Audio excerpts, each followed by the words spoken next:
the luminous being touched me in some undefined part of myself, and my body experienced such an exquisite, indescribable warmth and well-being that it was as if the touch had made me explode. I became transfixed. I couldn't feel my feet or my legs or any part of my body, yet something was sustaining me erect. I have no idea how long I stayed in that position. In the meantime, the luminous coyote and the hilltop where I stood melted away. I had no thoughts or feelings. Everything had been turned off, and I was floating freely. Suddenly, I felt that my body had been struck, and then it became enveloped by something that kindled me. I became aware that the sun was shining on me. I could vaguely distinguish a distant range of mountains towards the west. The sun was almost over the horizon. I was looking directly into it, and then I saw the lines of the world. I actually perceived the most extraordinary profusion of fluorescent white lines, which crisscrossed everything around me. For a moment, I thought that I was perhaps experiencing sunlight as it was being refracted by my eyelashes. I blinked and looked again. The lines were constant and were superimposed on, or were coming through everything in the surroundings. I turned around and examined an extraordinarily new world. The lines were visible and steady, even if I looked away from the sun. I stayed on the hilltop in a state of ecstasy for what appeared to be an endless time. Yet the whole event may have lasted only a few minutes, perhaps only as long as the sun shone before it reached the horizon. But to me, it seemed an endless time. I felt something warm and soothing oozing out of the world and out of my own body. I knew I had discovered a secret. It was so simple. I experienced an unknown flood of feelings.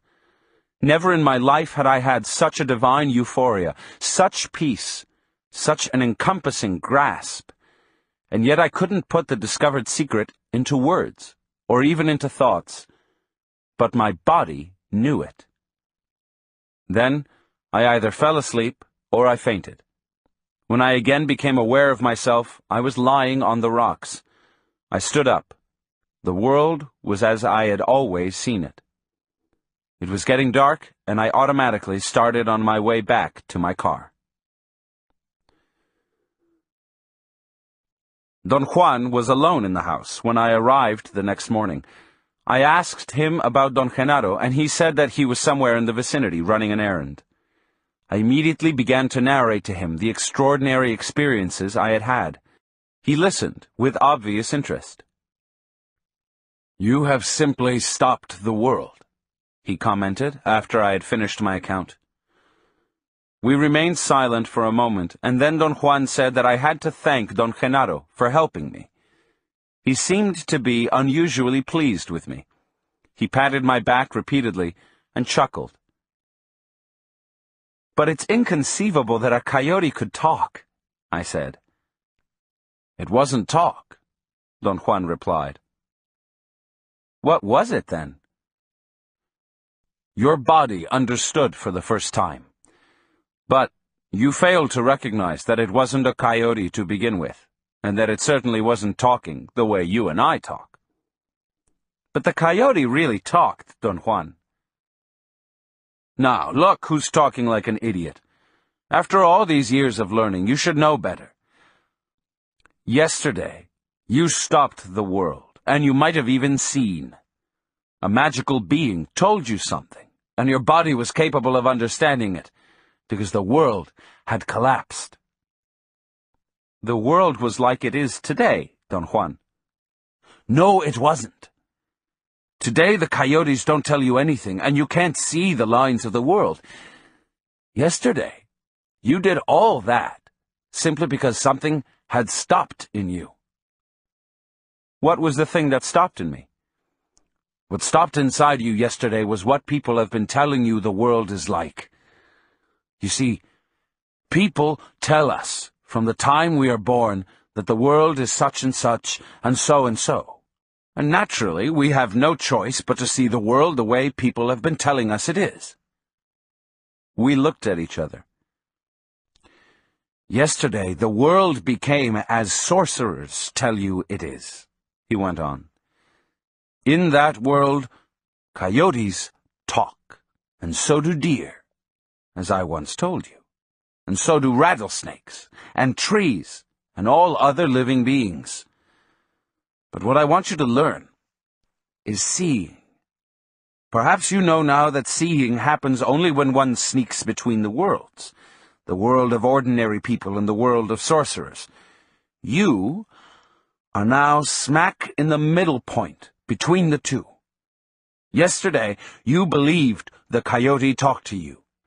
Any sorcerer who doesn't see would believe the same, but one who sees knows that to believe that is to be pinned down in the realm of sorcerers.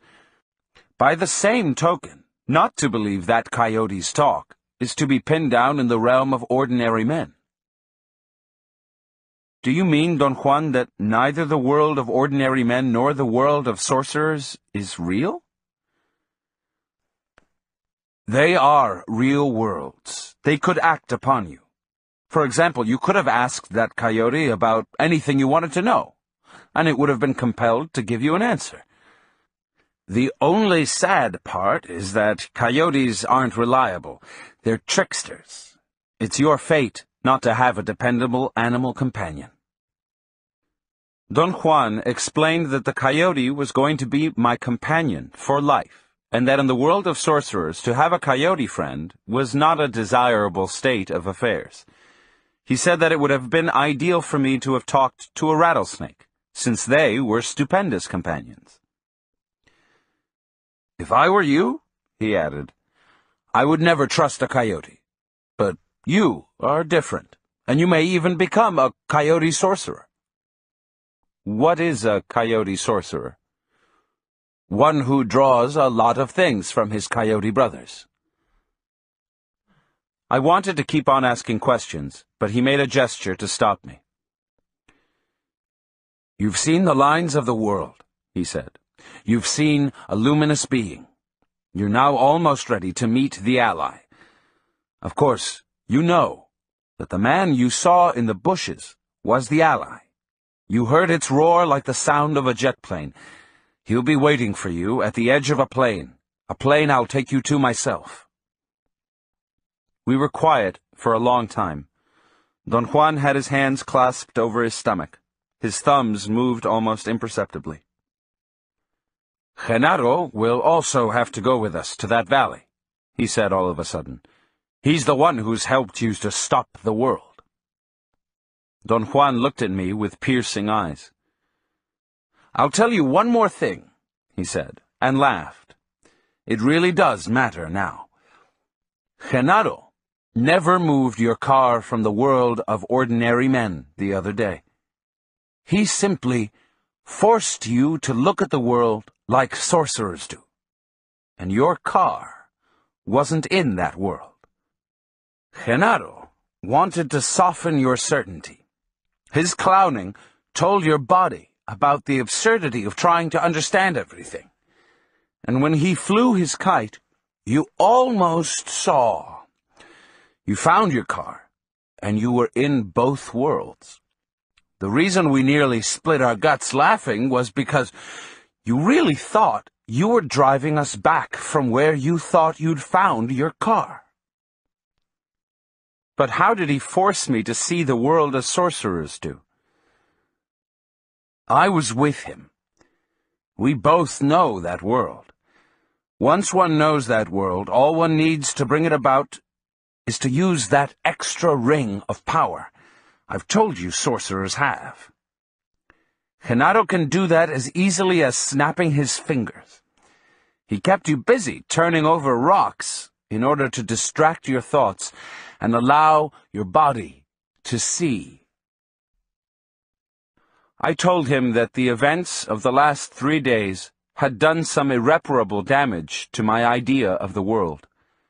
I said that during the 10 years I'd been associated with him, I had never been so moved, not even during the times I'd ingested psychotropic plants. Power plants are only an aid, Don Juan said. The real thing is when the body realizes that it can see. Only then is one capable of knowing that the world we look at every day is only a description. My intent has been to show you that. Unfortunately, you have very little time left before the Ally tackles you. Does the Ally have to tackle me? There's no way to avoid it. In order to see, one must learn the way sorcerers look at the world, and thus the Ally has to be summoned. And once that's done, it comes. Couldn't you have taught me to see without summoning the Ally? No. In order to see, one must learn to look at the world in some other fashion, and the only other fashion I know is the way of a sorcerer.